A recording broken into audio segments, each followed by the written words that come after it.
Not done for the money. Can I say something? Not done for the It's money. not done for the money. Yeah, let me say something. You might want to make something an inch thick, as long as it works, with what's going on. You know, I've made pieces an inch thick, and only because they were meant to be change balls. You come in the house, you drop your change in it. So when you grab the change out of there, you don't want it falling over on you. You don't want something so light that when you grab the stuff out. So I left them heavy. So when you go in, you grab the stuff out of them, they don't tip or fall over. And that's the only reason I did that. And I made 2 of them, I think, so my whole time doing this. I also used to make saucer-shaped things with a bowl hollow in them for change. I used to make a lot of those. Those used to sell, and so you can't knock them over when you go to grab the change out. But usually about a 1/4 inch thick is what I try to shoot for. If I get less, I'm happy. If I can get it less, that's fine with me.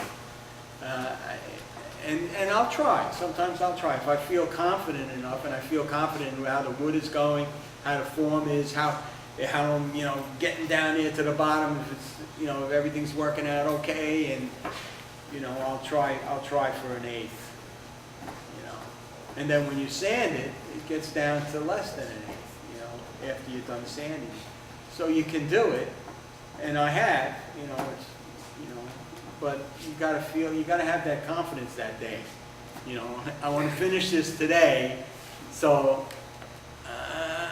1/4 inch. Okay, 1/4 inch is good today. Good. I want it done. Okay, take it off. I'm done. When I have more time, I'm messing around. All right, let's make one more pass, and either it goes boom, and I got plenty of those. And I meant to bring them in too. I had some blown up pieces that I used as samples to do burning on, because they're curved, and it's a good thing to practice on before you go actually to the piece that you're going to burn. Yes. Jim, you mentioned before that if Yeah.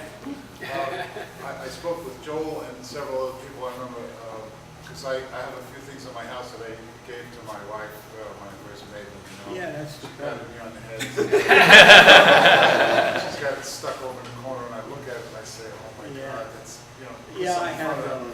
But I was thinking, and I had the very first bowl that I blew up, and I keep that, and I think it's important to remember not to throw some of those pieces away, and to remember that if where you were at a particular level, but when you're trying perhaps on a hollow form or a deep hollow form for the first time, it may be heavy and clunky and not turn out the way that your later pieces may turn out.